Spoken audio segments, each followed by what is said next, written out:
ప్రారంభించుకుందాము. దేవుని పరిశుద్ధ నామమున సంఘంలో చేరిన వారికి మరియు ఆన్లైన్లో వీక్షిస్తున్న వారికి ఈ యొక్క మిడ్వీక్ బైబిల్ స్టడీకి ఆహ్వానం తెలియజేస్తున్నాను. గత కొన్ని వారాలుగా మనము యేసుక్రీస్తు యొక్క ఉపమానము the parables of Jesus Christ మీద మనం ధ్యానిస్తున్నాము.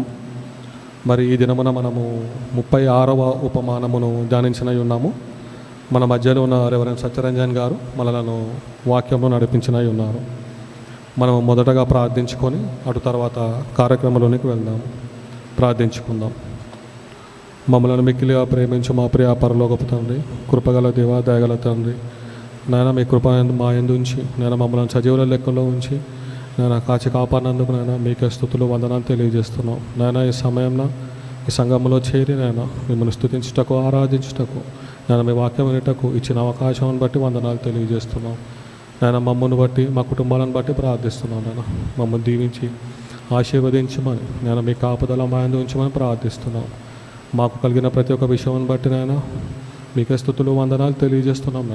నేను మేము కూడా నాయన మీ ఎడల కృతజ్ఞులుగా నేను జీవించుటకు సహాయం దయచేయాలి. నేను ఈ బైబిల్ స్టడీ ద్వారా నాయన మేము ఆత్మీయ ఫలములు పొందుటకు, ఆత్మీయంగా బలపడటకు నేను సహాయం దయచేయమని ప్రార్థిస్తున్నాం. నేను సంఘంలో జరుగుతున్న ప్రతి పరిచర్యను బట్టి ప్రార్థిస్తున్నాము. నేను ప్రతి పరిచర్యను నేను బలపరచండి, విస్తరింపజేయమని ప్రార్థిస్తున్నాము. నేను ప్రతి పరిచర్యను బట్టి నేను మీరే మహిమ, ఘనత, ప్రభావములు పొందమని ప్రార్థిస్తున్నాం. నాయన ఈ యొక్క బైబిల్ స్టడీకి సహకరిస్తున్న క్వైర్ వారిని బట్టి, ఏవిసిటీ వారిని బట్టి ప్రార్థిస్తున్నాము. నాయన మరి ముఖ్యంగా నేను దేవసేవకుని నిమిత్తమై ప్రార్థిస్తున్నాము. తనకు కావాల్సిన జ్ఞానమును, నడిపింపు దయచేయమని మా రక్షకుడు ప్రభు అయిన యేసు పేరిట ప్రార్థిస్తున్నాము తండ్రి. ఆమెన్. సమయమును క్వైర్ వారికి అందజేయుచున్నాము.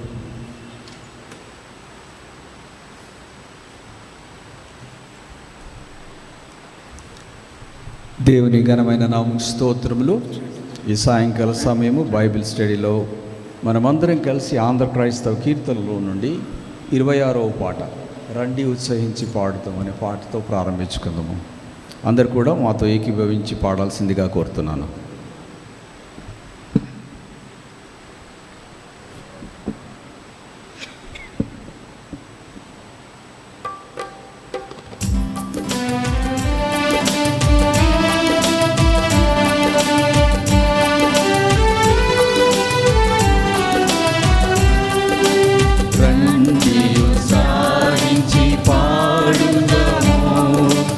రక్షణ దుర్గము మన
స్తుతి మహిమలు కలుగుగాక.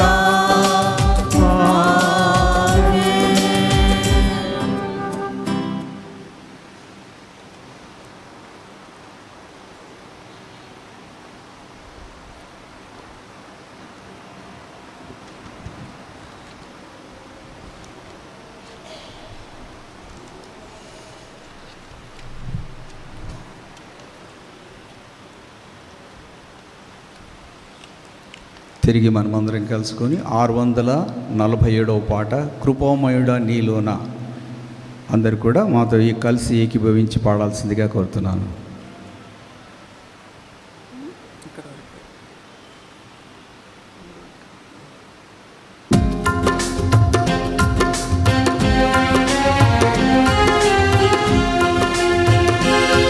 కృపామయుడా నీలోనా, కృపామయుడా నీలోనా నివసింపజేసినందునా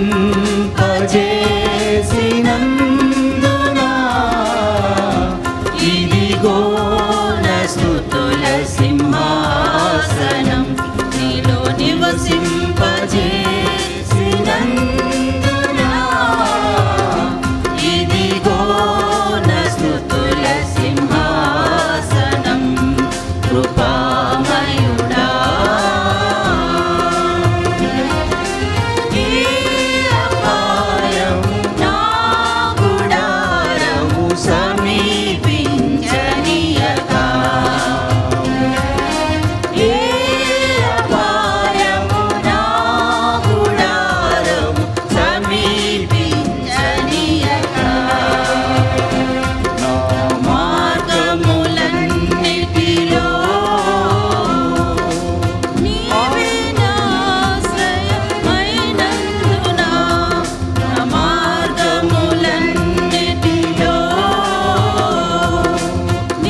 ఈ సమయంన ఏర్పరచబడిన వాక్య భాగము మత్తయి సువార్త 5వ అధ్యాయము 14 నుంచి 16 వచనములు.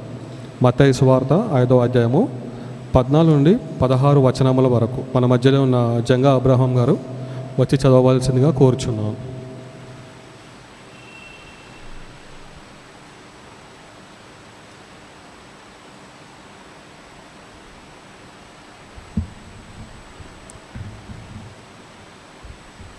మత్తయి సువార్త 5వ అధ్యాయము.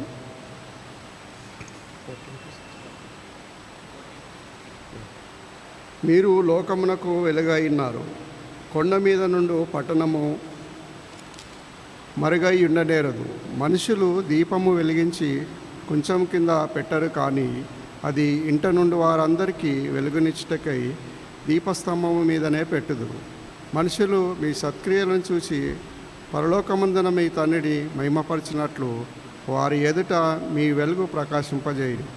దేవుడి వాక్యము దీవించునుగాక.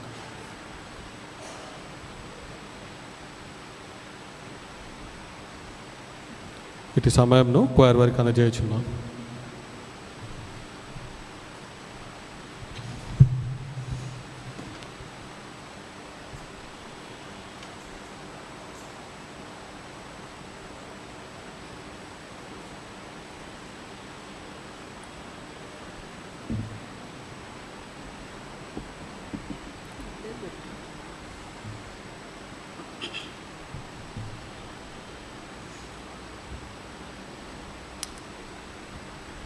ప్రత్యేక పాటను చీకటిలో నుండి వెలుగులోనికి నన్ను నడిపిన నా దేవునికి స్తుతి మహిమ ఘనత స్తుతి స్తోత్రములనే పాటను పాడుతున్నాము. అందరు పాడుకునే విధంగా నేను ఈ పాటను ట్యూన్ చేశాను కాబట్టి మీరు కూడా మాతో ఏకీభవించి పాడొచ్చును.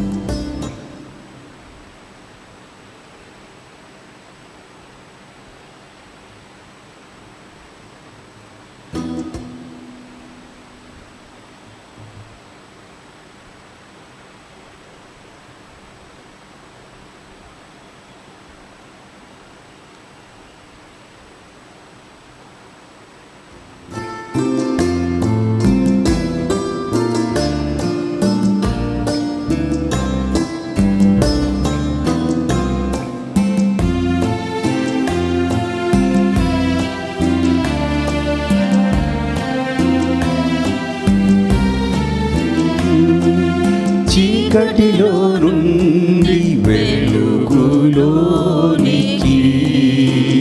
నన్ను నడిపిన నా దేవునికి స్తుతి మహిమ ఘనత స్తుతి స్తోత్రములు. చీకటిలో నుండి వెలుగులోనికి నన్ను నడిపిన నా దేవునికి స్తుతి మహిమ ఘనత స్తుతి స్తోత్రములు.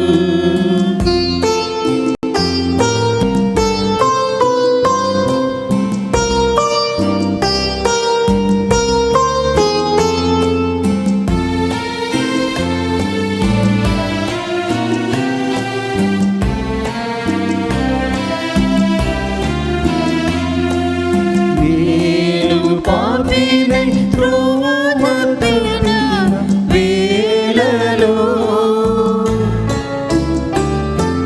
నేను పాపినై త్రోవ తప్పిన వేళలో నీ వెల్లనైన స్వరముతో నన్ను రక్షించితివి. మెల్లనైన స్వరముతో నన్ను రక్షించితివి. చీకటిలో నుండి వెలుగులోనికి నన్ను నడిపిన నా దేవునికి స్తుతి మహిమ ఘనత స్తుతి స్తోత్రములు. చీకటిలో నుండి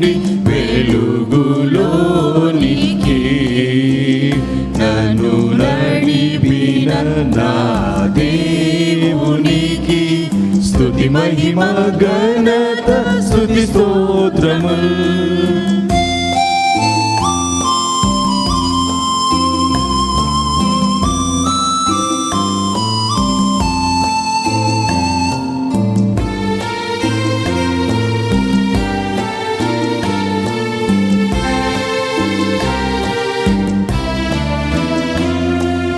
కృంగిన వేళలో కష్ట సమయములలో తోడుగా, కృంగిన వేళలో కష్ట సమయములలో తోడుగా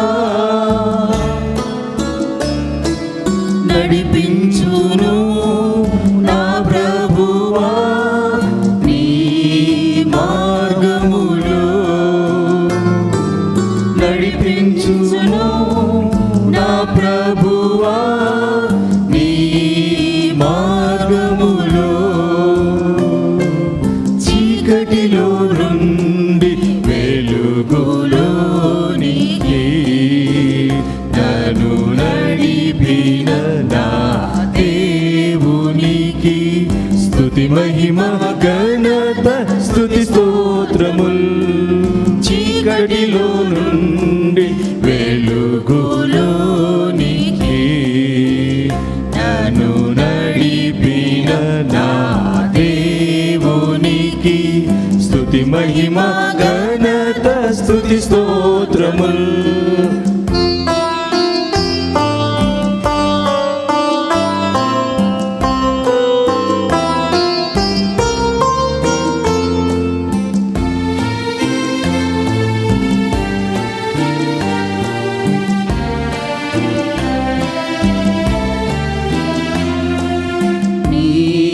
వాక్యము జీవపు మార్గము మాకు, నీ వాక్యము జీవపు మార్గము మాకు. అనుదినము దానిని ధ్యానించిన మోక్షము చేర్చును, అనుదినము దానిని ధ్యానించిన మోక్షము చేర్చును. చీకటిలో నుండి వెలుగులోనికి నన్ను నడిపిన నా దేవునికి స్తుతి మహిమ ఘనత స్తుతి స్తోత్రముల్. చీకటిలో నుండి వెలుగులోనికి నన్ను నడిపిన నా దేవునికి స్తుతి మహిమ ఘనత స్తుతి స్తోత్రముల్.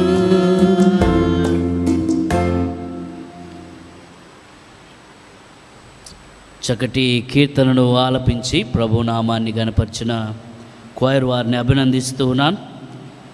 వెలుగు సంబంధితమైనటువంటి ఉపమానము ప్యారబుల్ ఆఫ్ లైట్ అన్నటువంటి ఉపమానానికి తగిన రీతిలో చక్కటి కీర్తనను రాసి స్వరకల్పన చేసినటువంటి బోపూర్ దినకర్ గారు వారి యొక్క టీం అంతటికి కూడా హృదయపూర్వక వందనాలు తెలియజేస్తున్నాను. ప్రార్థన చేసుకొని కార్యక్రమంలో ముందుకు వెళ్దాం. తలలు ఉంచుదాం, కళ్ళు మూసుకొని ప్రార్థన చేద్దాం.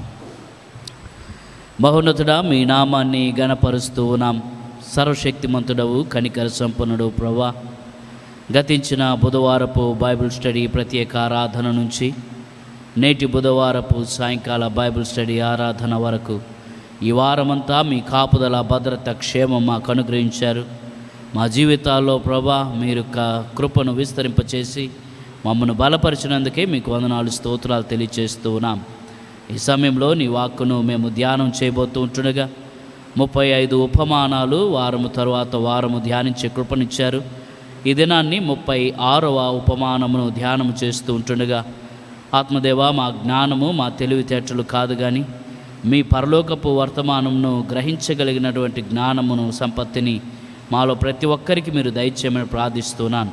నీ సేవకునిగా నిలబడినటువంటి నన్ను మీ సిలువ చాటును మరుగుపరుచుకొని నీ నోటి బోరగా నన్ను వాడుకొని మాతో మాట్లాడమని యేసు ప్రభువుల వారి పరిశుద్ధ నామమున ప్రార్థించి అడిగి వేడుకొనుచున్నాము తండ్రి, ఆమేన్. క్రీస్తునందు ప్రియులారా, మరి ప్రభు యొక్క నామాన్ని గణపరుస్తూ ఈ బైబిల్ స్టడీ ఫెలోషిప్లో ప్రభుని స్తుతించుటకు కూడి వచ్చిన మిమ్మల్ని అందరినీ మీ ఆసక్తిని బట్టి అభినందిస్తూ ఉన్నాను. రాలేక వెనుకబడినటువంటి వారు లేదా వివిధ కారణాలను బట్టి ఇంటి వద్దనే ఉంటూ ఆన్లైన్ ద్వారా వీక్షిస్తున్నటువంటి వారికి కూడా సంఘపక్షముగా ఆహ్వానాన్ని పలుకుతూ ఉన్నాను. ప్రభు యొక్క మితిలేని కృపలో దరిదాపు 35 పారబుల్స్ని, ఉపమానాలను ధ్యానం చేసే ధన్యత దేవుడిచ్చాడు. ఈ దినాన్ని 36వ ఉపమానమును మనం ధ్యానం చేస్తున్నాం. మనందరికి తెలిసిన రీతిలో మత్తయి సువార్త 5వ అధ్యాయము 14 నుంచి 16 వచనాల వరకు గల పాఠ్యభాగమును చదువుగా విన్నాం. ఆ ఉపమానమును మనము జ్ఞాపకం చేసుకుంటూ ఉంటుండగా మరొకసారి నేను చదువుతూ ఉన్నాను. జాగ్రత్తగా దాన్ని ఆలకించి ప్రాముఖ్యమైనటువంటి పదములు, మరి ఎక్కువగా ఉపయోగించబడినటువంటి లేదా పదే ఉపయోగించబడినటువంటి పదాలను, అందులో ఉన్నటువంటి వ్యతిరేకమైనటువంటి భావాలను ఇచ్చే పదాలు ఏమైనా ఉన్నాయేమో పరిశీలన చేయడానికి ప్రయత్నం చేద్దాం. మత్తయి సువార్త 5వ అధ్యాయము 14వ వచన ప్రారంభం. మీరు లోకమునకు వెలుగై ఉన్నారు. కొండ మీద నుండి పట్టణము మరుగై ఉండనేరదు. మనుష్యులు దీపము వెలిగించి కొంచెము కింద పెట్టరు, కానీ అది ఇంట నుండి వారికందరికీ వెలుగిచ్చుటకై దీపస్తంభం మీదనే పెట్టుదురు. మనుషులు మీ సత్క్రియలను చూచి పరలోకమందున్న మీ తండ్రిని మహిమపరచునట్లు వారి ఎదుట మీ వెలుగు ప్రకాశింపనీయుడి.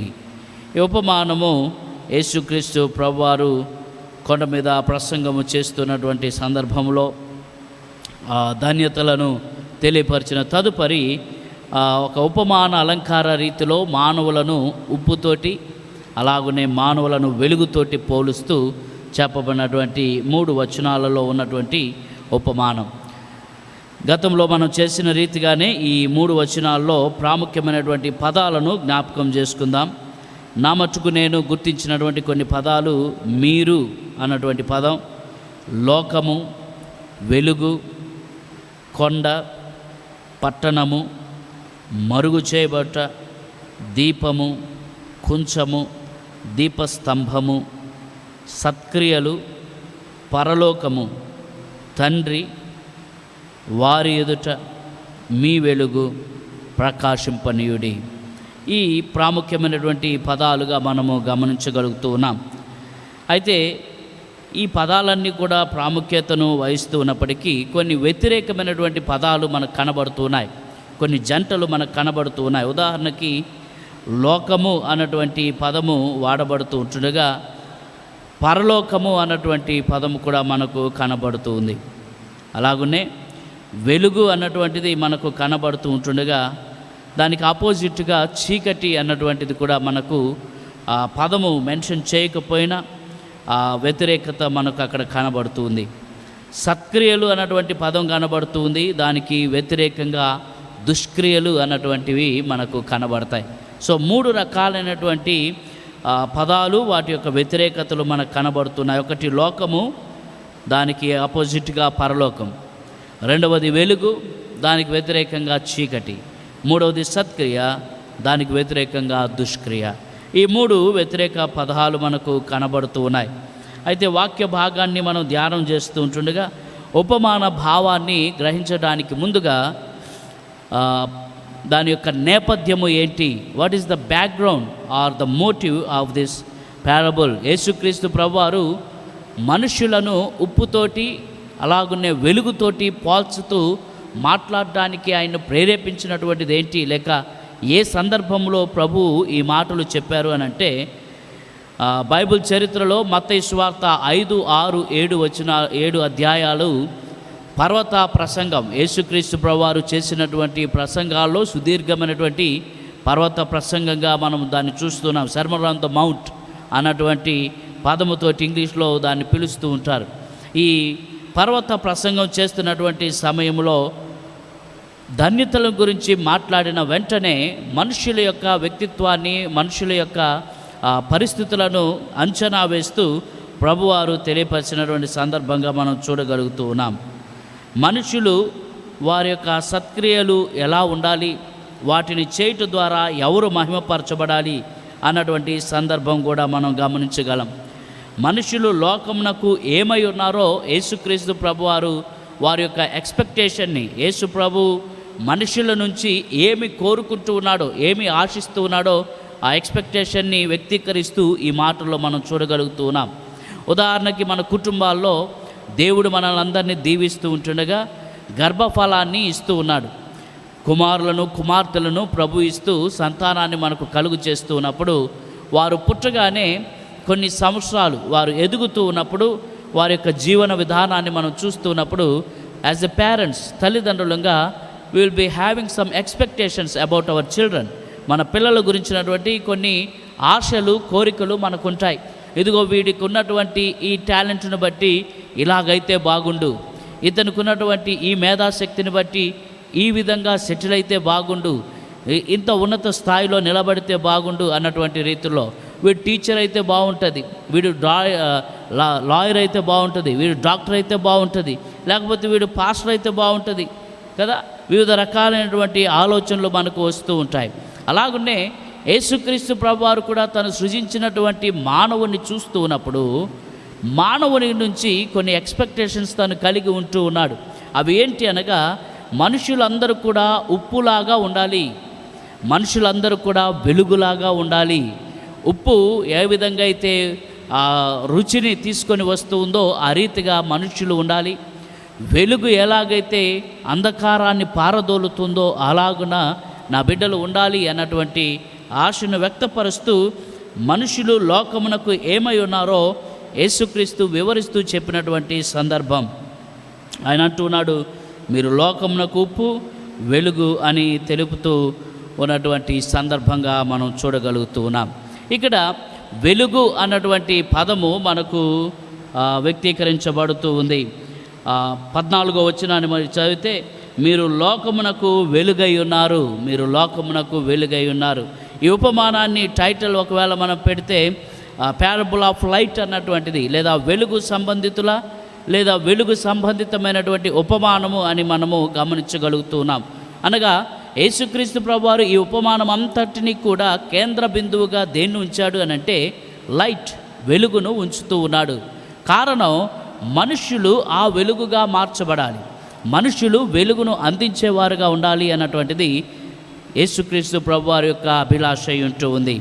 వెలుగు చీకటిని గురించినటువంటి మొట్టమొదటి ప్రస్తావన బైబిల్ గ్రంథంలో ఎక్కడ ఉందయ్యా అనంటే, మనందరికీ కూడా తెలుసు, బైబిల్ ప్రకారము సృష్టి క్రమాన్ని మనం జ్ఞాపకం చేసుకుంటే ఆ సృష్టి క్రమంలోనే in the Genesis, in the beginning, ప్రారంభంలో ఉన్నటువంటి ఆది కాండము అన్నటువంటి ఆ పుస్తకములోనే మొట్టమొదటి అధ్యాయము 3వ వచనములో ఈ వెలుగు చీకటి అన్నటువంటి మాటలు మనకు కనబడుతున్నాయి. వెలుగు గురించినటువంటి మాట మొట్టమొదటిగా ఆది కాండం 1వ అధ్యాయము 3వ వచనంలో కనబడుతుంది. చూద్దామా, ఆది కాండం 1:3. దేవుడు వెలుగు కమ్మని పలుకగా వెలుగు కలిగెను. ద ఫస్ట్ క్రియేషన్, లేకపోతే దేవుడు చేసినటువంటి మొట్టమొదటి సృష్టి ఏంటి అనగా వెలుగు కావాలి అని ప్రభు పలికినప్పుడు వెలుగు వచ్చినట్టుగా మనకు కనబడుతుంది. బైబిల్ గ్రంథాన్ని మనం పరిశీలనగా చూసినట్లయితే తండ్రి అయినటువంటి దేవుడు ఏ రీతిగా అయితే మానవుల పక్షాన ప్రణాళిక కలిగి ఉన్నాడో, యేసుక్రీస్తు కుమారత్వంలో కూడా ఆయన అదే ప్రణాళికను కొనసాగించాడు. పరిశుద్ధాత్మ దేవుడు కూడా అదే ప్రణాళికలో పనిచేస్తూ ఉన్నాడు. సో వారు ముగ్గురు కూడా త్రియేక దైవముగా ఇన్ వన్ ఎసెన్స్, ఒకే ఒక భావముతోటి మానవాళి పక్షముగా వారు పనిచేసినట్టుగా, లేకపోతే వారి యొక్క కార్యములను జరిగించినట్టుగా బైబిల్ తెలియచేస్తూ ఉంది. ఎలాగైతే త్రిత్వముగా ఉన్నటువంటి దేవుడు ఆది కాండములో 1వ అధ్యాయం 3వ వచనంలో వెలుగు కావాలి అని కోరాడో, ఆ రీతిగా వెలుగు కలిగిందో యేసుక్రీస్తు ప్రభువారి జీవితంలో కూడా వెలుగు సంబంధితమైనటువంటి మాటలనే ఆయన వివరించడాన్ని మనము చూస్తూ ఉన్నాం. సో ఆది కాండం 1వ అధ్యాయం 3వ వచనంలో ప్రభువు లేదా దేవుడు ఆత్మ స్వరూపిగా ఉంటున్నటువంటి ఆయన, దేవుని ఆత్మ జలములపై అల్లాడుచున్న సమయంలో దేవుడు వెలుగు కమ్మని పలుకగా వెలుగు కలిగెను. 4వ వచనాన్ని చదువుదాం. వెలుగు మంచిదైనట్టు దేవుడు చూచెను, దేవుడు వెలుగును చీకటిని వేరుపరచెను. There is a discrimination or separation. వెలుగు చీకటి మధ్య వ్యత్యాసాన్ని మనము ఇక్కడ చూస్తూ ఉన్నాం. ఎక్కడనంటే ఆది కాండములోనే, ఇన్ ద బిగినింగ్, ప్రారంభములోనే. అప్పటికి మానవుడు ఇంకా సృష్టించబడలేదు, మానవుని యొక్క నిర్మాణము జరిగించబడలేదు, ఆది దంపతులు సృష్టి జరగలేదు. అయినప్పటికీ దేవుడు రెండింటిని వేరు చేస్తూ ఉన్నాడు, రెండింటిని వ్యతిరేకపరుస్తూ ఉన్నాడు. ఒకటి ఏంటి అని అంటే వెలుగు, రెండవది చీకటి. అప్పుడు వేరుపరచబడినటువంటివి ఇప్పటికీ కూడా వేరుగానే ఉంటూ ఉన్నాయి. అక్కడ వేరుపరచబడినటువంటివి ఇక్కడ కూడా వేరుపరచబడాలని ప్రభు కోరుతూ ఉన్నాడు. ఆయన అంటూ ఉన్నాడు, మీరు లోకమునకు వెలుగై ఉన్నారు అనక వెలుగు చీకటి వేరుపరిచినటువంటి దేవుడు నీలో నాలో చీకటిని చూడకూడదు అన్నటువంటి ఆలోచన కలిగి ఉన్నాడు. సో ప్రారంభంలో వెలుగు చీకటి వేరుపరచడం అనేటువంటిది దేవుని వలన జరిగినటువంటి కార్యమని మనం గమనిస్తూ ఉన్నాం. వెలుగు ఎవరికి సూచనగా ఉన్నది? అకార్డింగ్ టు ద బైబిల్ చరిత్రను మనం జ్ఞాపకం చేసుకుంటే అసలు వెలుగును చీకటిని దేవుడు వేరుపరచగా వెలుగు ఎవరికి సూచనగా ఉంటూ ఉంది అనంటే పాత నిబంధన గ్రంథ ప్రకారము వెలుగు అన్నటువంటిది మెస్సయ్యకు సూచనగా ఉంటూ ఉంది. ఆ దినాల్లో అందరూ కూడా విమోచకుని కొరకు ఎదురు చూస్తూ ఉన్నారు, రక్షకుని కొరకు ఎదురు చూస్తూ ఉన్నారు. ఎందుకనగా వారికి ఉన్నటువంటి ఇబ్బందికర పరిస్థితుల్లో దేవుడు ఒక విమోచకుడిని పంపిస్తాడు. ఆ విమోచకుడు, ఆ మెస్సయ్య మాకున్నటువంటి చీకటిని పారద్రోలుతాడు. కారణం, ఆ రోజున వారికి శారీరకమైనటువంటి భూ సంబంధమైనటువంటి చీకటి బ్రతుకులు ఇశ్రాయేలు ప్రజలు బ్రతుకుతూ ఉన్నారు. బహు భయంకరమైనటువంటి బానిసత్వములు వారు ఉంటూ ఉన్నారు. ఎక్కడ చూచినా అప్రెషన్, ఎక్కడ చూచినా కూడా ఇతరులు వారి మీద జులుము చేయడం అన్నటువంటివి చూస్తూ బానిసత్వంలో ఉంటున్నటువంటి ఇశ్రాయేలు యొక్క చూపులన్నీ కూడా ఎవరి మీద ఉన్నాయి అని అంటే దెర్ ఈజ్ ఎ మెస్సయ్య. ఒక మెస్సయ్య వస్తాడు, ఒక రక్షకుడు వస్తాడు, ఒక విమోచకుడు వస్తాడు. కాబట్టి ఆయన వైపు ఎదురు చూస్తున్నటువంటి వారిని బైబిల్ గ్రంథము పాత నిబంధనలో మెస్సయ్యను వెలుగుతోటి చిత్రీకరించినట్టుగా లేదా వెలుగుతో పోల్చినట్టుగా బైబిల్ మనకు తెలియచేస్తుంది. చూద్దాం, యెషయా ప్రవచన గ్రంథం 9వ అధ్యాయము 2వ వచనాన్ని మనము చదవటానికి ప్రయత్నం చేద్దాం.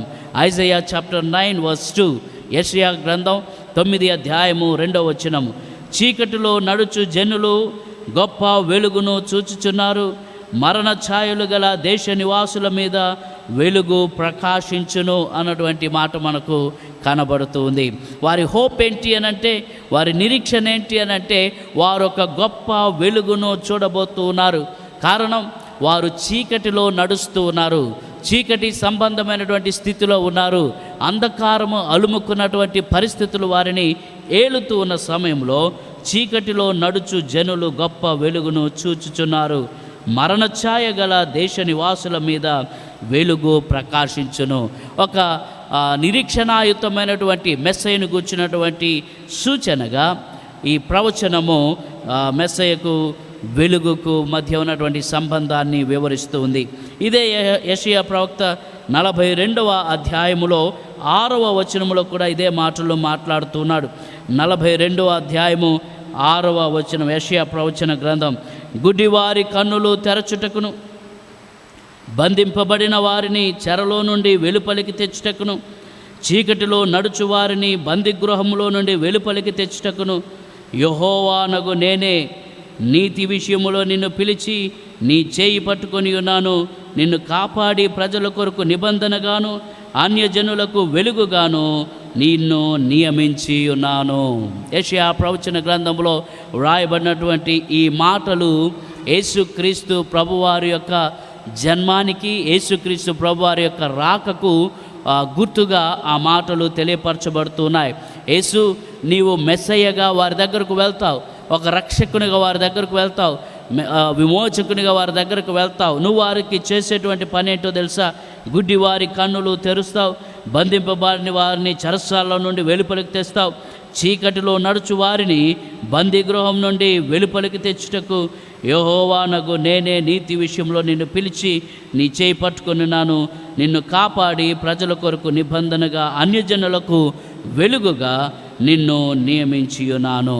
క్రీస్తునందు ప్రియులారా, ఈ సాయంకాల సమయంలో వెలుగు పాత నిబంధనలో ఎవరికి సూచనగా ఉంటూ ఉంది అని అంటే మెస్సయ్యకు సూచనగా ఉంటూ ఉంది. ఒక విమోచకుడు వస్తాడు అన్నటువంటి ఆలోచన కలిగిన ఆ విషయాన్ని అది బలపరుస్తుంది. ఇదే యెషయా ప్రవచన గ్రంథం 49వ అధ్యాయము 6వ వచనాన్ని చదువుదాం. ఐజయా 49:6 6వ వచనం. నీవు యాకోబు గోత్రపు వారిని ఉద్ధరించినట్లును ఇశ్రాయేలులో తప్పింపబడిన వారిని రప్పించినట్లును నా సేవకుడివై ఉండుట ఎంతో స్వల్ప విషయము. బూదిగంతముల వరకు నేను కలుగు చేయు రక్షణను సాధనమగుటకై అన్యజనులకు వెలుగై ఉండునట్లు నిన్ను నియమించి ఉన్నాను అన్న మాట ఇక్కడ రాయబడుతుంది. ఇక్కడ పదే పదే అన్యజనులకు వెలుగై ఉండుటకు నిన్ను నియమించి ఉన్నాను. నీవు వెలుగుగా ఉంటావు, నీవు వెలుగులోనికి వారిని నడిపిస్తావు. చీకటిలో మరణాంధకార ఛాయలో ఉంటున్నటువంటి వారికి వెలుగును నువ్వు కలుగ చేస్తావు అన్నటువంటి విషయాన్ని పాత నిబంధన మాట్లాడుతూ ఉంది. అంత మాత్రమే కాకుండా పాత నిబంధనలో మెస్సయ్యకు సూచనగా వెలుగు వివరించబడితే నూతన నిబంధన గ్రంథానికి వచ్చేటప్పటికి యేసుక్రీస్తు ప్రభువారు ఆయనే వెలుగై ఉన్నాడు అన్నటువంటి మాటలను యోహాను భక్తుడు మనకు తెలియపరుస్తున్నాడు. యోహాను సువార్త 1వ అధ్యాయము 1వ వచనము నుంచి ప్రారంభాన్ని మనం చూస్తున్నట్లయితే ఆదియందు వాక్యముండెను, వాక్యము దేవుని యొద్ద ఉండెను, వాక్యము దేవుడై ఉండెను అన్నటువంటి మాటలు చెప్తూ 4వ వచనము 5వ వచనములు ఇలాగున వ్రాయబడుతుంది. ఆయనలో జీవముండెను, ఆ జీవము మనుష్యులకు వెలుగై ఉండెను అన్నటువంటి మాట.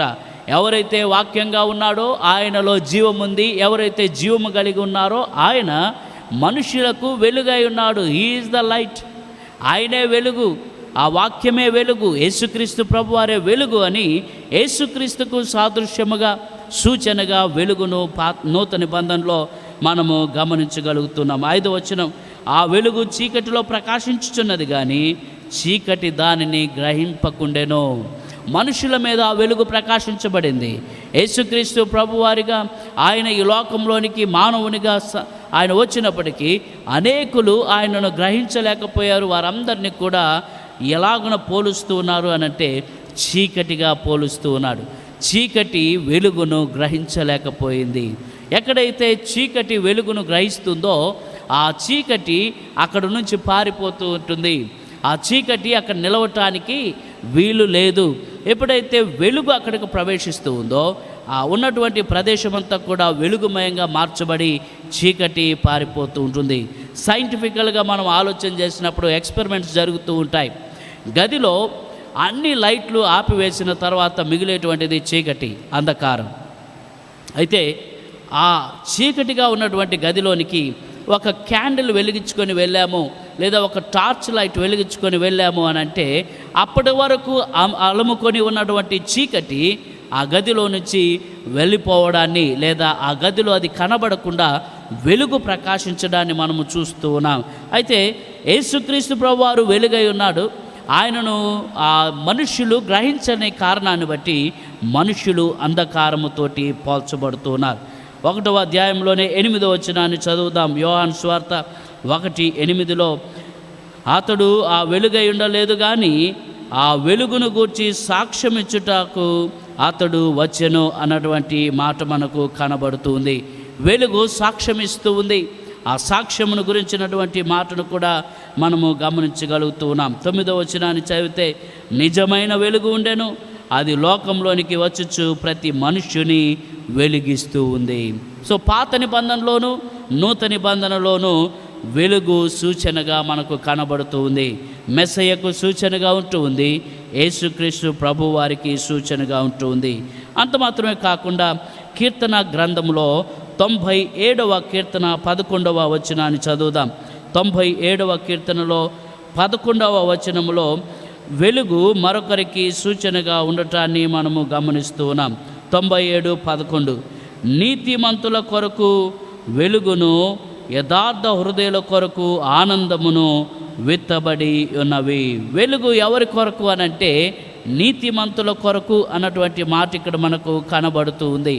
వెలుగును గ్రహించగలిగినటువంటి వారు, వెలుగు సంబంధితులైనటువంటి వారు ఎవరితో పోల్చబడుతూ ఉన్నారు అనంటే నీతిమంతులు, ద రైచియస్ పీపుల్ అన్నటువంటి పోలికను మనం ఇక్కడ చూస్తూ ఉన్నాం. ఇదే యోహాను సువార్త 8వ అధ్యాయము 12వ వచనాన్ని చదవటానికి ప్రయత్నం చేద్దాం. యోహాను సువార్త 8వ అధ్యాయము 12వ వచనంలో మరొక మారు మనకు వెలుగును గురించినటువంటి మాటలు కనబడుతున్నాయి. 12వ వచనం, మరలా యేసు, నేను లోకమునకు వెలుగును, నన్ను వెంబడించువాడు చీకటిలో నడువక జీవపు వెలుగు కలిగి ఉండునని వారితో చెప్పెను.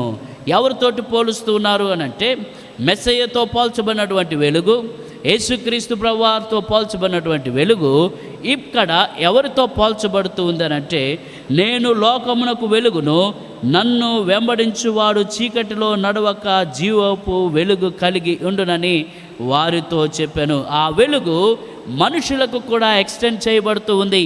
ఆ క్రమాన్ని మనం గ్రహించడానికి ప్రయత్నం చేద్దాం. దేవుని యొద్ద దేవుడు వేరుపరిచినటువంటి వెలుగు, చీకటిని మనం గ్రహిస్తూ ఉన్నాం. ఆ వెలుగు పాత నిబంధనలో మెస్సయ్యకు సూచనగా ఉంటూ ఉంది. నూతన నిబంధనకు వచ్చేసరికి యేసుక్రీస్తు ప్రభువారికి సాదృశ్యంగా ఉంటూ ఉంది.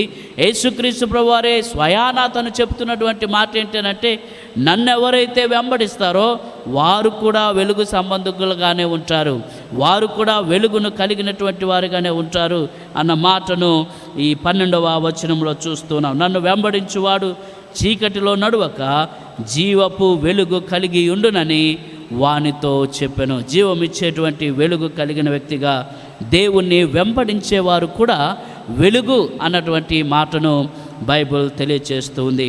అంత మాత్రం కాకుండా ఇంకాస్త ముందుకు వెళ్తే యోహాను పత్రిక, మొదటి యోహాను పత్రిక 2వ అధ్యాయము 10వ వచనాన్ని చూస్తే ఇంకొక కోణంలో మనము వెలుగును గమనించగలం. యోహాను రాసిన మొదటి పత్రిక 2వ అధ్యాయము 10వ వచనాన్ని నేను చదువుతూ ఉన్నాను. తన సహోదరుని ప్రేమించువాడు వెలుగులో ఉన్నవాడు. వెలుగు ఎవరికి సూచన అనంటే తన సహోదరుణ్ణి ప్రేమించేటువంటి వారికి సూచన. ఎవరైతే తన సహోదరుని ప్రేమిస్తూ ఉంటాడో వాడు కూడా వెలుగులో ఉన్నటువంటి వాడే, వాడు కూడా వెలుగు అన్నటువంటి మాట మనకు కనబడుతూ ఉంది. అంత మాత్రమే కాకుండా 58వ అధ్యాయము, యెషయా ప్రవచన గ్రంథం 58వ అధ్యాయము 10వ వచనాన్ని చదువుదాం. 10వ వచనం, ఆశించిన దానిని ఆకలుగునిన వానికిచ్చి శ్రమపడిన వానిని తృప్తిపరచిన ఎడల చీకటిలో నీ వెలుగు ప్రకాశించును, అంధకారము నీకు మధ్యాహ్నము వలె ఉండును. నీ వెలుగు, ఒక మనుషునికి ఆ వెలుగు ఎక్కడ ఏ రీతిగా కనబడుతూ ఉంది అనంటే, ఆశించిన దానిని ఆకలుగునిన వానికిచ్చి శ్రమపడిన వానిని తృప్తిపరచిన ఎడల చీకటిలో నీ వెలుగు ప్రకాశిస్తూ ఉంది. నీవు కూడా వెలుగు కలిగినటువంటి వాడవే, కాకపోతే ఆ వెలుగు ప్రకాశించడానికి నువ్వు ఈ పనిని చేయాలి. ఏంటి అనగా ఇతరులకు సహాయము చేయువాడు. సో వెలుగు యొక్క ఛాయ మనకు బైబిల్ గ్రంథంలో ఎలా కనబడుతుంది, ద షాడో ఆఫ్ లైట్ అన్నటువంటిది ఎలా కనబడుతుందనంటే, in old testament it is messiah, అది మెస్సయ్యకు సాదృశ్యంగా కనబడుతుంది. In the new testament it is Jesus Christ, యేసుక్రీస్తుకు సాదృశ్యం కనబడుతుంది. అలాగనే నీతిమంతులు, దేవుణ్ణి వెంబడించేవారు, సహోదరుణ్ణి ప్రేమించేటువంటి వారు, ఇతరులకు సహాయము చేసేటువంటి వారితో వెలుగు సూచనగా, పోలికగా ఉంటూ ఉంది. అంత మాత్రమే కాకుండా చీకటి కూడా ఇక్కడ ప్రస్తావనలోనికి వస్తూ ఉంది. వెలుగు ఎక్కడైతే ఉందో అక్కడ ఆ వెలుగు చొరబడటానికి ముందుగా చీకటి అలుముకొని ఉండగా, ఆ చీకటి పారద్రోలబడి ఆ ప్రదేశంలో వెలుగు వస్తూ ఉంటుండగా, అసలు ఈ చీకటి ఎవరు, చీకటి ఎవరికి సూచన, చీకటిగా ఉండకూడదు అని, వెలుగు సంబంధులుగా ఉండాలని, మీరు లోకమునకు వెలుగై ఉన్నారని యేసుక్రీస్తు ప్రభువారు చెప్పాల్సినటువంటి అవసరత ఏంటి? చీకటిగా ఉంటే ప్రాబ్లం ఏమన్నా ఉందా? చీకటిగా ఉంటే ఏదైనా సమస్య వస్తుందనంటే, చీకటితో వచ్చేటువంటి సమస్య మనందరికీ కూడా తెలుసు. ప్రాక్టికల్గా చాలాసార్లు చీకటి వల్ల అనేకమైన సమస్యలు మనము ఎదుర్కొని ఉంటాం. మన ఇల్లు ఎప్పుడు మనం తిరిగేటువంటిదే, మనం ఇష్టపడి కట్టించుకున్నటువంటిదే. ఏ వైపున ఏ గది ఉండాలి, ఎక్కడ ద్వారబంధం ఉండాలి, ఎక్కడ కిటికీ ఉండాలి, ఎక్కడ షింక్ ఉంటుంది, అన్నీ కూడా మనకు తెలుసు. కానీ ఒక్కనొక్క సమయంలో పవర్ కట్ అయింది అని అంటే ఏదో ఒక దానిని మనము తగులుకుంటూ ఉంటాం. కాలైనా పొడుచుకుంటుంది, తలన్నా దెబ్బ తగులుతుంది, ఏదో ఒక గోడైనా మనకు తగులుతుంది. ఉన్నటువంటి కుర్చీలు మనకు అడ్డం వస్తాయి, డైనింగ్ టేబుల్ మనకు అడ్డం వస్తుంది. తెలిసినటువంటి ప్రాంతమే, మన ఇల్లే అయినప్పటికీ కారణం ఏంటనగా చీకటి. చీకటి ఎక్కడైతే ఉంటుందో నడవడిక లేదా నడవడం అన్నటువంటిది ప్రమాదకరంగా మారుతుంది. The moment itself becomes very dangerous. ఆ నడవడం అనేటువంటిది చాలా ప్రమాదకరంగా కనబడుతూ ఉంటుంది. కొంతమంది చాలా ఘోరమైనటువంటి ప్రమాదాలకు గురైనటువంటి వారు కూడా లేకపోలేదు చీకటి వల్ల. అందుకనే పెద్దలు చీకటి పోయింది అని అంటే పిల్లల్ని, రే ఎక్కడున్నవారు అక్కడే నిలబడండి, లేకపోతే ఎక్కడ వాళ్ళు అక్కడే కూర్చోండి అని అంటారు. కారణం, ఆ చీకటిలో వాళ్ళు ఎక్కడికి పరిగిస్తారో అక్కడ తలుపు తెరిచి ఉండొచ్చు, మెట్ల మీద నుంచి దొల్లుకుంటూ కిందకి పడిపోవచ్చు, తలబగలొచ్చు, జరగకూడని నష్టము కూడా జరగడానికి అవకాశం ఉంటుంది. లేదా అక్కడ ఉన్నటువంటి పదునైనటువంటి వస్తువు ఏదైనా ఉండవచ్చు, ఆ చీకటిలో వాడు వెళ్ళి పరిగెత్తి దానికి గుచ్చుకొని తన ప్రాణం పోవడానికి కూడా అవకాశం ఉంటుంది. సో చీకటి అన్నటువంటిది ఇట్ ఈస్ డేంజరస్, అది ప్రమాదకరము, ప్రమాదముతో కూడినటువంటిది. ప్రభు అంటున్నాడు, నీ జీవితంలో చీకటి ఉండటానికి వీల్లేదు. చీకటి వల్ల నువ్వు నడవలేవు, చీకటిగా ఉన్నప్పుడు నువ్వు మామూలుగా సంచరించలేవు, చీకటిగా ఉన్నప్పుడు నీ పనులను నువ్వు చేసుకోలేవు. చీకటి పడుతూ ఉంది అని అంటే నీవు జాగ్రత్త పడవలసినటువంటి వాడివై ఉంటూ ఉన్నావు. ప్రియదేవుని సంగమా, చీకటి ఎవరికి సూచన అనంటే ద్వితీయోపదేశ కాండం 28వ అధ్యాయము 9వ వచనము 29వ వచనము మనము గమనించినట్లయితే, ద్వితీయోపదేశ కాండములో చీకటి అది పాపము చేయువారికి సూచనగా లేదా పాపము చేయువారికి ఒక రకమైనటువంటి ఇండికేటర్గా మనకు కనబడుతుంది. 28వ అధ్యాయము 29వ వచనాన్ని చదవటానికి ప్రయత్నం చేద్దాం. ద్వితీయోపదేశ కాండము 28, 29. అప్పుడు గుడ్డివాడు చీకటిలో తడువులాడు రీతిగా నీవు మధ్యాహ్నమందు తడువులాడుదువు, నిత్యము నీ మార్గములను వర్ధిల్ల చేసుకొనలేవు, నీవు హింసింపబడి నిత్యము దోచుకొనబడదవు, నిన్ను తప్పించువాడెవడనూ లేకపోవును అన్నటువంటి ఆ శాపయుక్తమైనటువంటి మాటలు ఇక్కడ కనబడుతూ ఉన్నాయి. ఎందుకు ఇక్కడ ఎవరిని గురించి మాట్లాడుతున్నారు అని అంటే అదే 28వ అధ్యాయము 15వ వచనాన్ని చదివితే ఎవరిని గురించినటువంటి మాటలు అన్నటువంటివి మనకు అక్కడ స్పష్టమవుతుంది. 15వ వచనం చదువుదాం. నేడు నేను నీకు ఆజ్ఞాపించు ఆయన సమస్తమైన ఆజ్ఞలను కట్టడను నీవు అనుసరించి నడుచుకొనవలెనని నీ దేవుడైన యెహోవా సెలవిచ్చిన మాట వినని ఎడల ఈ శాపములన్నీ నీకు సంభవించును. ఎవరైతే దేవుని మాట వినరో, ఎవరైతే దేవుని చెప్పినట్టుగా చేయరో వారి యొక్క పరిస్థితి చీకటిమయంగా ఉంటూ ఉంది. వారి యొక్క పరిస్థితి చీకటితోటి పోల్చబడినట్టుగా ద్వితీయోపదేశ కాండంలో ఇశ్రాయేలు ప్రజలకు రెండవసారి దేవాతి దేవుడు మోషే ద్వారా మాటలను తెలియచేస్తూ ఉన్నాడు.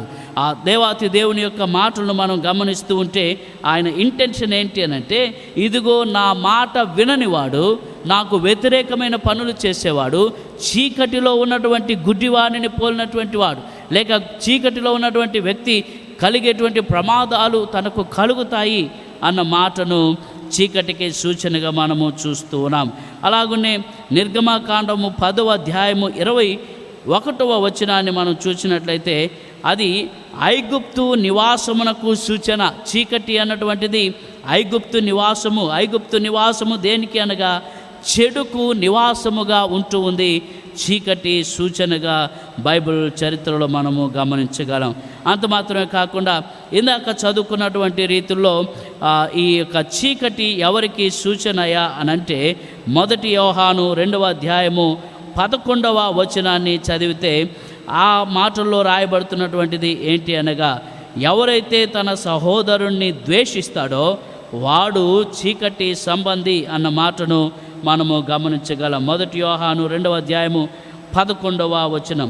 తన సహోదరుని ద్వేషించువాడు చీకటిలో ఉండి చీకటిలో నడుచుచున్నాడు, చీకటి అతని కన్నులకు గుడితనము కలుగు చేసెను కనుక తానెక్కడికి పోవుచున్నాడో అతనికి తెలియదు.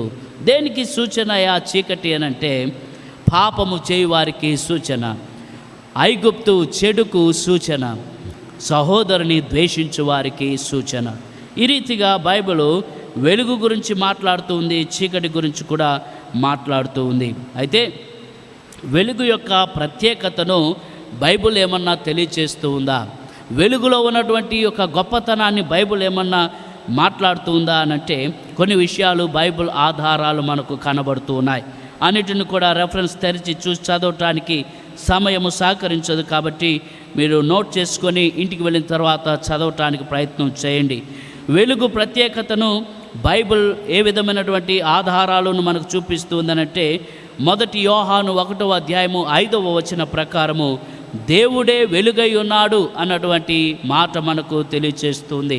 వెలుగు ఎక్కడి నుంచో భూమిలో నుంచి వచ్చినటువంటిది కాదు, వెలుగు మానవుడు సృజించినటువంటిది కాదు, కానీ దేవుడే వెలుగై ఉన్నాడు అన్నటువంటి మాట మనకు కనబడుతుంది. బల్బ్ అన్నటువంటి దానిని మనం చూస్తున్నప్పుడు ఇదే వెలుగు అన్నటువంటిది మనకందరికీ సైన్స్ బోధిస్తూ ఉంది. బల్బును కనిపెట్టినటువంటి థామస్ ఆల్వా ఎడిసన్ ఆయనే వెలుగును సృష్టించాడు అన్నటువంటి ఆలోచన ఈ రోజున మేధావులని పిలువబడుతున్నటువంటి వారందరి మనసుల్లో ఉంది. కానీ బైబిల్ అంటూ ఉంది దేవుడే నిజమైనటువంటి వెలుగై ఉంటూ ఉన్నాడు. God is the light. దేవుడు వెలుగు.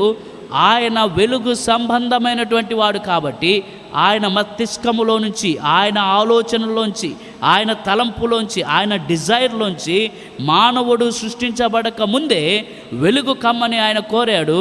వెలుగును చీకటిని వేరుపరిచాడు. So God is the light అన్నటువంటి మాట బైబిల్ మనకు ఆధారంగా తెలియచేస్తూ ఉంది. యోహాను సువార్త 1వ అధ్యాయము 9వ వచనం ప్రకారము ఈ వెలుగు మనుషులను వెలిగించేటువంటి శక్తి కలిగినటువంటిది. Light will enlighten the human beings. Light అన్నటువంటిది, వెలుగు అన్నటువంటిది మనుషులను వెలిగింపజేస్తూ ఉంది. బాగా వెలుగుతున్నటువంటి బల్బు దగ్గరకో లైట్ దగ్గరకో వెళ్ళి ఒకవేళ చేయబెట్టి పట్టుకున్నామనంటే ఇప్పుడు అన్నీ కూడా చల్లగానే ఉంటూ ఉన్నాయి ఎల్ఈడి లైట్స్. గత కాలంలో ఒక 15-20 సంవత్సరాల క్రితం క్యాండిల్ బల్బ్స్ అని వచ్చేటువంటివి, 60 క్యాండిల్స్ 10 క్యాండిల్స్ అని బల్బ్స్ వచ్చేవి, తెల్లగా ఉండేటువంటివి, ఎర్ర కాంతిని అది ఇస్తూ ఉంటాయి, లోపల ఫిల్మెంట్ ఉంటుంది. రాత్రంతా కూడా ఆ లైట్ను వేసిపెట్టి ఒకవేళ పొద్దున్నే ఉత్త చేతులతో పోయి ఆ గ్లాసును కనుక పట్టుకుంటే చెయ్యి కాలిపోతుంది. కారణం వేడి దానిలో నుంచి బయటికి వస్తూ ఉంటుంది. సో కేవలము మనుషుల ద్వారా నిర్మితమైనటువంటి వెలుగును ఇచ్చేటువంటి ఒక చిన్న బల్బు మానవుణ్ణి కాల్చివేస్తూ ఉంటే వాక్యం ఏమంటుందో తెలుసా? అది నీ యొక్క శరీరాన్ని కాలుస్తూ ఉంది, నీ చర్మాన్ని కాలుస్తూ ఉంది. కానీ దేవుడు మనుషులను లోపల వెలిగించేటువంటి వాడు. ఈ వెలుగు ఏం చేస్తుందనంటే నీవు కూడా వెలుగును ప్రకాశించేటువంటి వ్యక్తిగా నిన్ను మారుస్తూ ఉంటుంది. నిజంగా నేను దేవుని నమ్ముకున్నాను, I'm a follower of God, I'm a worshipper of God అని అంటూ ఉన్నాము అని అంటే the expectation about you and me ఏంటయ్యా దేవుని దృష్టిలో అనంటే మనము వెలుగు ఇచ్చేటువంటి వారముగా ఉండాలి, వెలిగించబడేటువంటి వారంగా ఉండాలని బైబిల్ కోరుతూ ఉంది. ఈ వెలుగు మానవులను నడిపించేటువంటి వెలుగు. బైబిల్ చెప్తున్నటువంటి వెలుగు ప్రజలను నడిపించేటువంటిది. నిర్గమకాండం 14వ అధ్యాయము 20వ వచనాన్ని మనం చూసుకున్నట్లయితే ఆ వెలుగులో దేవుని ప్రజలు నడుచుకుంటూ వచ్చారు.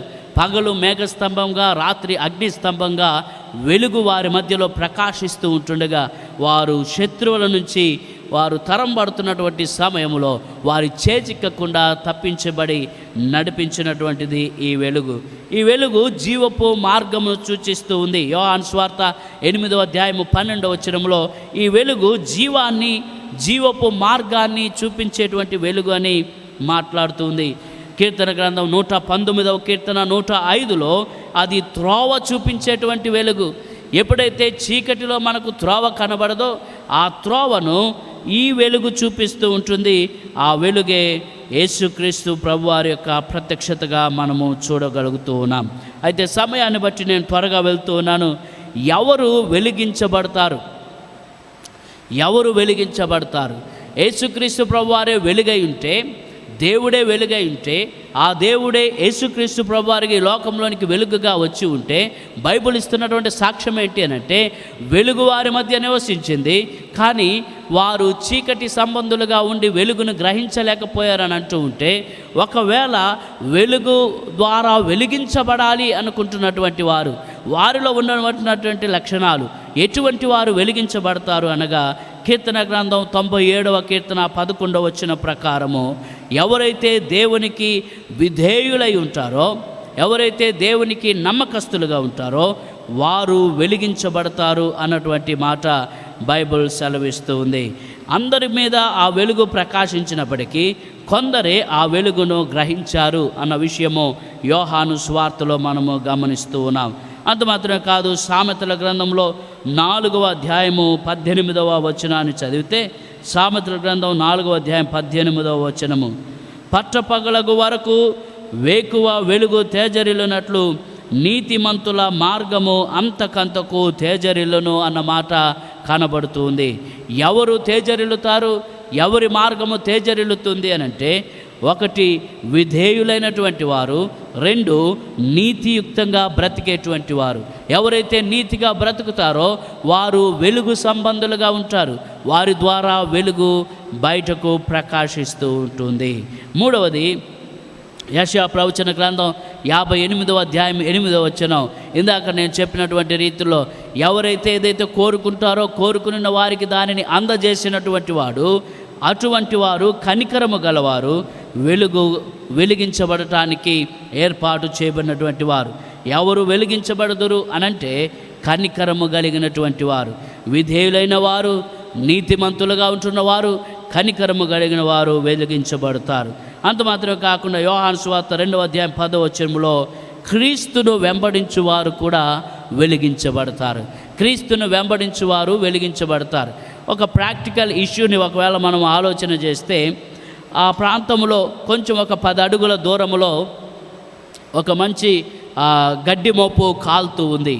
ఆ గడ్డి మోపు కాలుతూ ఉన్నటువంటి సమయంలో నేను కూడా వెలిగించబడాలి అనుకుని మరొక గడ్డి మోపు అనుకుంటే, ఆ గడ్డి మోపు ఎలాగున ఎక్కడ ఉంటే అది వెలిగించబడుతుంది అనగా, ఆ వెలుగుకు ఆ మంటకు దగ్గరగా ఎప్పుడైతే గడ్డి మోపు కదలగలుగుతుందో అప్పుడే అది వెలుగును పట్టుకోగలుగుతూ ఉంటుంది. ఆ వెలుగు ఆ గడ్డి మోపు యొక్క మంటలు కాలుతూ అది దగ్గరకు వస్తూ ఉన్నప్పుడు, ఈ గడ్డి మోపు ఒకవేళ దూరానికి దొర్లుకుంటూ వెళ్ళిపోతూ ఉంది అని అంటే, అది వెంబడిస్తూ ఉన్నా కూడా ఇది దానికి అందకుండా వెళ్ళిపోతూ ఉంటే ఆ ఫైర్ అంటుకోవడం అన్నటువంటిది జరగదు. ప్రియ దేవుని బిడ్డలారా, లేఖనాలు సెలవిస్తున్నాయి, you may be knowing Jesus Christ, యేసుక్రీస్తు ప్రభువారు నీకు తెలుసుండొచ్చు, ఆయన వెలుగయ్యా అన్నటువంటి విషయం నీకు తెలుసుండొచ్చు, ఆయన వెలుగు సంబంధమైనటువంటి కార్యములు చేసేవాడు, ఆయనే వెలుగై ఉన్నాడు అన్నటువంటి విషయాలు మీకు తెలిసి ఉండవచ్చు. కానీ ఆయనను నువ్వు వెంబడించినంత వరకు ఆయనలో ఉన్నటువంటి వెలుగు నీళ్ళలోనికి రావటం అనేటువంటిది చాలా కష్టతరమైనటువంటి విషయం అని మనము గమనిస్తూ ఉంటాం. అప్పుడప్పుడు కొన్ని వీడియో క్లిప్పింగ్స్లో కనబడుతూ ఉంటాయి. కొంచెము మనం తగ్గితే ప్రమాదము లేదు అన్నటువంటి విషయాన్ని తెలియపరుస్తూ అగ్గిపుల్లలన్నీ కూడా వరుసగా ఉంటాయి. ఒక అగ్గిపుల్లను ముట్టిస్తారు,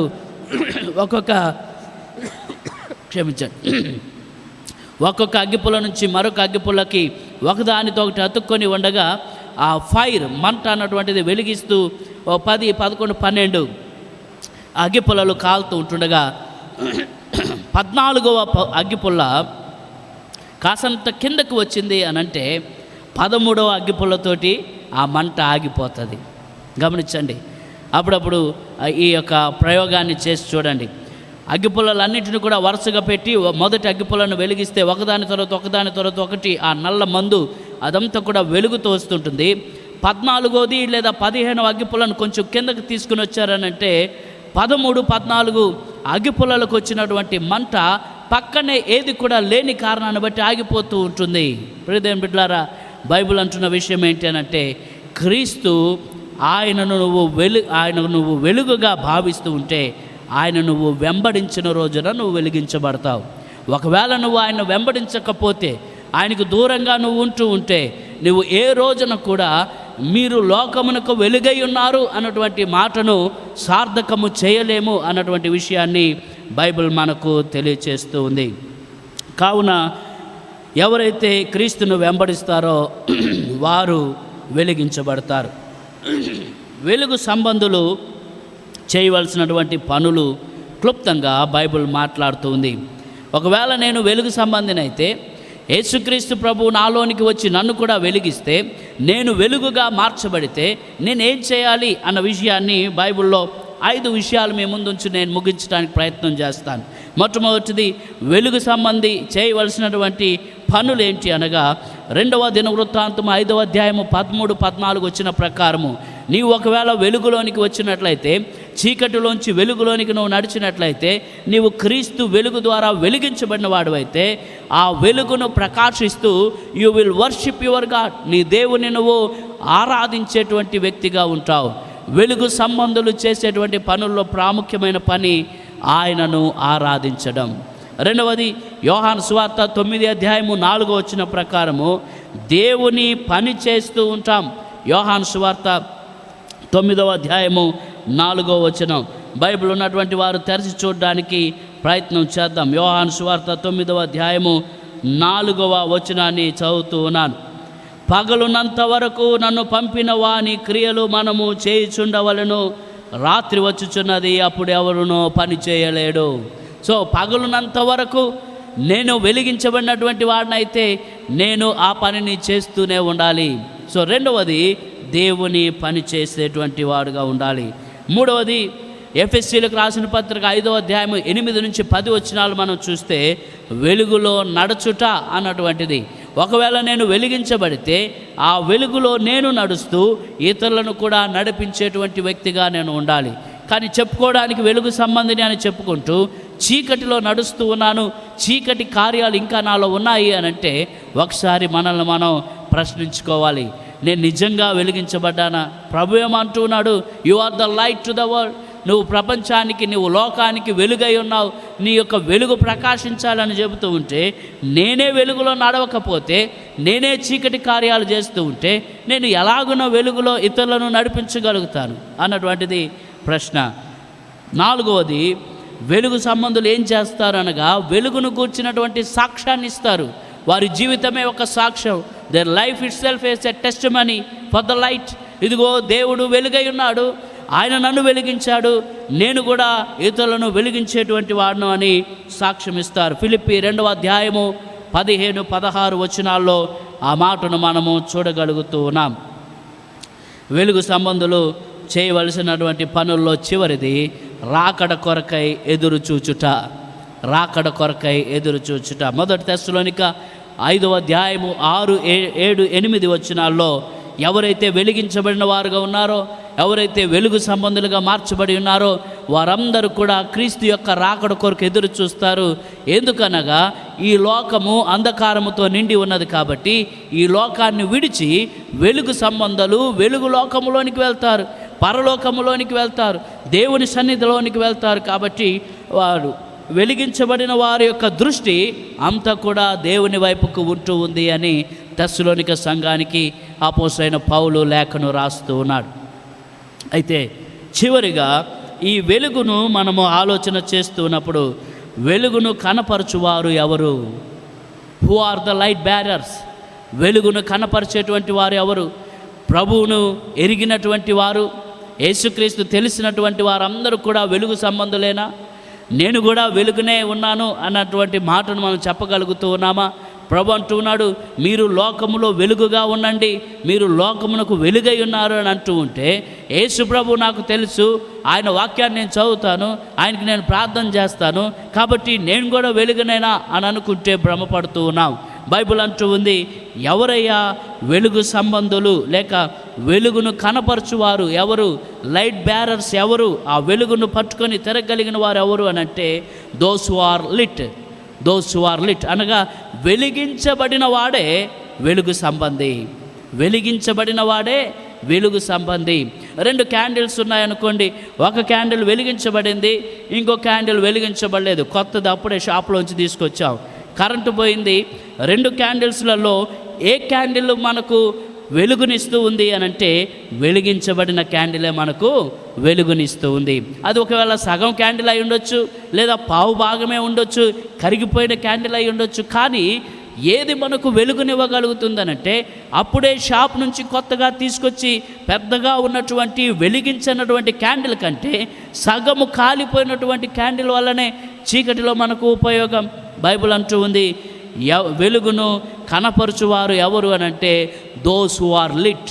ఎవరైతే క్రీస్తు ద్వారా వెలిగించబడి ఉంటారో, మండుతూ ఉంటారో, వారు క్రీస్తు వెలుగును లోకంలో ప్రకాశింపజేసేవారు. నువ్వు ఎంత కొత్త క్యాండిల్గా ఉన్నా కూడా because you are not lit, నువ్వు వెలిగించబడలేదు కాబట్టి no use.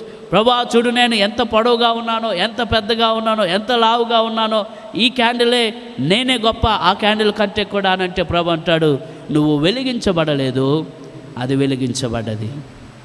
Number 2, those who shine. వెలిగించబడిన తర్వాత వెలుగుతూ ఉండాలి. వెలిగించబడిన తర్వాత వెలుగుతూ ఉండాలి. ఈ మాటలు అర్థం చేసుకోవడానికి ప్రయత్నం చేద్దాం. వెలిగించబడినది ఒకసారి, వెలిగించబడినటువంటి క్యాండిల్ వెలుగుతూనే ఉండాలి. అలా వెలుగుతూ ఉన్నప్పుడు అది వెలుగును కనపరుస్తూ ఉంటుంది. వెలిగించిన 2 నిమిషాలకి ఆ వెలుతురు ఆగిపోయింది అనుకోండి, ఆ క్యాండిల్ ఆరిపోయింది అనుకోండి, వెలిగించబడ్డది కానీ నో యూజ్. వెలిగించబడ్డది కానీ ఉపయోగం లేదు. 10 నిమిషాలు పవర్ కట్ అయితే 2 నిమిషాలు వెలిగింది, తర్వాత ఆగిపోయింది. దానివల్ల ఉపయోగం ఏంటి? 8 నిమిషాలు మరలా చీకటిలోనే ఉండాల్సినటువంటి పరిస్థితి ఏర్పడుతుంది. ఏదైతే వెలిగించబడుతుందో అది వెలుగుతూనే ఉండాలి. మత్తయి సువార్త 5వ అధ్యాయం 14-16 వచనాల్లో యేసు ప్రభువారు అదే ఉపమానాన్ని చెప్తున్నారు. మీరు లోకమునకు వెలుగై ఉన్నారు. వెలిగించబడినటువంటి క్యాండిల్, ఆ యొక్క దీపము కొంచెము కింద పెడితే దానికి కావలసినటువంటి ఆక్సిజన్ అందక, ఆ గాలి సరిపడక అది లోపల ఉన్నటువంటి ఆ వ్యాక్యూమ్ను తీసుకొని కొద్ది నిమిషాల్లో అది ఆరిపోతుంది. కొంచెము అని అంటే అదొక కొలమానిక, సాలు, గిద్ద అని కొన్నిటిని పిలుస్తూ ఉంటారు. బియ్యం కొలవడానికి గత కాలంలో పెద్దలు వాడేటువంటి వారు, ఇప్పుడైతే గ్లాసులలో కప్స్లలో కొలుస్తూ ఉన్నాం. కానీ అటువంటిదే ఆ సోలా అని అంటారు దాన్ని. అటువంటిదే ఈ యొక్క కొంచెము అన్నటువంటిది దాదాపు 1.5 పట్టేటువంటి ఆ కొలత కలిగినటువంటిది. ఆ దాని కింద కనుక ఒకవేళ నువ్వు దీపం వెలిగించి పెడితే కొంతకాలానికి అది ఆరిపోతుంది. వెలిగించబడింది దీపం కానీ నో యూస్, ఉపయోగం లేదు. అది వెలుగుతూ ఉండటం లేదు కాబట్టి దానివల్ల ప్రయోజనం లేదు. సో బైబిల్ అంటూ ఉంది, యేసు ప్రభువారు అంటూ ఉన్న విషయం ఏంటనగా నీవు వెలిగించబడాలి. రెండవది, నీవు వెలుగుతూ ఉండాలి. మధ్యలో ఆరిపోయి మళ్ళొకసారి వెలిగించుకొని, మరలా ఆరిపోయి మరొకసారి వెలిగించుకొని, this is not a Christian life. అది క్రైస్తవుని యొక్క జీవిత విధానము కాదు అని బైబిల్ మాట్లాడుతుంది. వెలిగించబడినటువంటి నీవు వెలుగుతూనే ఉండాలి. క్రీస్తు కొరకు వెలుగుతూనే ఉండాలి.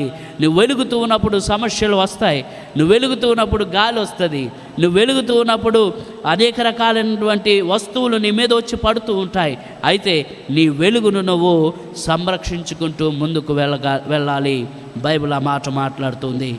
వెలుగును కనపరచువారు ఎవరయ్యానంటే దోస్ హు ఆర్ లిట్, ఎవరైతే వెలిగించబడ్డారో వారు. దోస్ హు షైన్, ఎవరైతే వెలుగుతూ ఉంటారో వారు. మూడవది, those who show their light to others, ఇతరులకు వెలుగును చూపెట్టేటువంటి వారు. నీ యొక్క వెలుగు ఇతరులకు కనబడకపోతే నువ్వు వెలుగుతూ ఉన్నావు అన్నదానికి సాదృశ్యం ఏంటి? నువ్వు వెలుగుతూ ఉన్నావు అన్నదానికి ప్రూఫ్ ఏంటి? నువ్వు వెలిగించబడ్డావు, బాగానే ఉంది. కానీ నీ వెలుగు ఇతరులు చూచినప్పుడు ఓకే, ఈ క్యాండిల్ వెలిగించబడ్డది అన్నటువంటి ఆలోచన వారికి కనబడుతూ ఉంటుంది. చాలా సందర్భాల్లో ఇతరులకు వెలుగు కనబడకుండా దాచిపెట్టబడుతూ ఉంది. వెలిగించబడినటువంటి నీవు ఇతరులకు దృష్టిలో వెలుగుతూ ఉన్నట్టుగా కనబడటం లేదు. కారణం యేసు ప్రభువారు అదే మాట అంటూ ఉన్నారు. వెలిగించబడ్డావు, వెలిగించబడినటువంటి నీవు వెలుగుతూ ఉన్నావు, కానీ కొంచెము కింద దాన్ని పెడుతూ ఉన్నావు, ఎవరికి కనబడకుండా పెడుతూ ఉన్నావు. ప్రభు అంటూ ఉన్నాడు, వెలిగించబడినటువంటి దీపము దీపస్తంభం మీద ఉండాలి, లేదా పట్టణంలో ఉన్న వారందరికీ కనబడడానికి ఎత్తైన ప్రదేశంలో పెట్టబడాలి. కానీ అది వెలుగుతున్నటువంటి సమయంలో ఒక కొంచెము కింద దాన్ని దాచిపెట్టినట్లయితే అది వెలుగుతుందని ఎవరికి కూడా తెలియదు. చాలా సందర్భాల్లో మన ఆధ్యాత్మిక జీవితం వెలుగును కప్పివేస్తున్నటువంటి బ్రతుకులు బ్రతుకుతూ ఉన్నాం. ఎలా పాస్టర్ గారు, వెలిగించబడినటువంటి నేను నా వెలుగును ఎలా కప్పివేసుకుంటాను అనంటే వాక్యమును నిర్లక్ష్యము చేస్తూ ఉన్నాం. వాక్యము మన జీవితాలకు త్రోవను చూపిస్తూ ఉంటే, ఆ త్రోవను చూపించేటువంటి వాక్యాన్ని నిర్లక్ష్యం చేస్తూ ఉంటే కొంచెము కింద పెట్టబడినటువంటి ఆ దీపము వలె మన బ్రతుకులు అలాగనే మిగిలిపోతాయి, ఇతరులకు ఉపయోగకరంగా ఉండవు. లోక ఆమోదము కొరకు పోరాడటం, లోకము యొక్క ఆమోదము కొరకు పోరాడుతూ ఉన్నావు అనంటే నీవు ఆ వెలుగును కప్పిపెడుతూ ఉన్నావు. క్రీస్తు కొరకు నిలబడాల్సినటువంటి నీవు లోకము నన్ను చూసి ఏమనుకుంటూ ఉంది, లోకము నన్ను ఏ రీతిగా ఆమోదిస్తూ ఉంది అని లోక ఆమోదము కొరకు మనము పోరాడుతూ ఉంటే మన వెలుగును మనము కప్పిపెట్టుకుంటూ ఉన్నాం. ప్రభు అంటున్నాడు, నీవు లోక ఆమోదము కొరకు పోరాడేవాడివి కాదు, కానీ లోకమునకు నిజమైన వెలుగును చూపించాలి కదా. అందరూ వెళ్ళే తోవలోనే నేను కూడా వెళ్తాను అన్నటువంటి రీతిలో పోతే ప్రత్యేకత లేదు. కానీ అందరూ లోకపరంగా నిలబడినప్పుడు, when we stand for the justice, యథార్థత కొరకు మనం నిలబడ్డప్పుడు, there we will shine for God, దేవుని కొరకు మనము నిలబడిన వారం అవుతాము. చాలా సందర్భాల్లో వెలుగుతూ ఉన్నటువంటి వారమైనా కూడా మనల్ని మనం అడ్డపెట్టుకుంటూ ఉంటాం, మనల్ని మనం కొంచెం కింద పెట్టుకుంటూ ఉంటాం.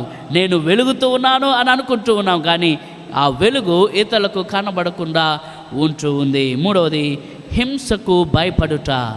హింసకు భయపడుట, ద ఫియర్ ఆఫ్ పర్సిక్యూషన్. ఈ రోజున చాలామంది ఈ యొక్క మైకుల ద్వారా చెబుతూ ఉంటారు. అనేక మంది చెప్పేటువంటి విషయం, భారతదేశంలో చాలామంది క్రైస్తవులు ఉన్నారు, కానీ వారు బయటికి రావడం లేదు పాస్టర్ గారు అని అంటారు. నిజమైనటువంటి సెన్సస్ కనుక తీస్తే, నిజమైన లెక్కలు తీస్తే కొన్ని వేల మంది, కోట్ల మంది రక్షించబడినటువంటి వారు ఉంటారు, కానీ దే ఆర్ సీక్రెట్ బిలీవర్స్. కానీ ప్రభు అంటున్నాడు, you need to show your light to the world. నువ్వు సీక్రెట్ బిలీవర్గా ఉన్నంత మాత్రాన నీకు లాభకరము కాదు. ప్రభు అంటున్నాడు, నువ్వు వెలిగించబడ్డావు, ఆ వెలుగును ఇతరులకు చూపించాలి. Are you afraid of persecution? ఒకవేళ నీ మీద ఏదైనటువంటి హింస జరుగుతుందని భయపడుతున్నావా? అనేక మంది సజీవ దహనం అయిపోయినటువంటి వారు మన కళ్ళ ముందు ఉన్నారు. అనేక మంది రాళ్లతో కొట్టబడి చంపబడిన వారు ఉన్నారు, నిప్పులలో వేయబడినటువంటి వారు ఉన్నారు, నూనెలో కాల్చబడినటువంటి వారు ఉన్నారు, పైనుంచి కిందకు రంభంతో కోయబడి చంపబడినటువంటి వారు ఉన్నారు, బతికుండగానే చర్మము ఒలిచి చంపబడినటువంటి హతసాక్షులు మన ముందు ఉంటుండగా వారెవరో తెలుసా? క్రీస్తు కొరకు వెలిగినటువంటి వారు, క్రీస్తు ప్రేమను వెలుగుతో చూపించినటువంటి వారు. Are you afraid of persecution and are you hiding your light? నీ యొక్క వెలుగును నువ్వు దాచిపెడుతూ ఉన్నావా? 3 ప్రశ్నలు ఈ యొక్క వాక్య భాగం మనకు వేస్తూ ఉంది. మొదటిది, వెలిగించబడ్డావా? వెలిగించబడ్డావా? రెండవది, వెలుగుతూ ఉన్నావా? వెలుగుతూ ఉన్నావా? Still continuing. మూడవది, ఇతరులకు వెలుగును సాధనంగా నువ్వు ఉంటూ ఉన్నావా? ఇతరులను వెలిగించే సాధనంగా దేవుని చేతిలో వాడబడుతూ ఉన్నావా? మొదటి ప్రశ్న, నీవు మొదట వెలిగించబడ్డావా? రెండవ ప్రశ్న, వెలిగించబడిన నీవు వెలుగుతూ ఉన్నావా లేదా మధ్యలో ఆరిపోయిన స్థితిలోనికి వచ్చావా? మూడవ ప్రశ్న, వెలుగుతున్న నీవు ఇతరులకు వెలుగును చూపించటానికి దేవుని చేతిలో సాధనంగా ఉన్నావా? తలలో ఉంచుదాం, కళ్ళు మూసుకుందాం. ప్రభు అంటూ ఉన్నాడు, you are the light to the world. మీరు లోకమునకు వెలుగై ఉన్నారు. ప్రభా, నా జీవితంలో నేను ఇంకా వెలిగించబడలేదు నాయన. నిజంగా ప్రభా, వెలిగించబడ్డాను కానీ ఆరిపోయాను ప్రభు. ప్రభా, వెలుగుతూ ఉన్నాను కానీ ఇతరులకు చూపెట్టకుండా నీ వాక్యములో బలహీనున్నాయి.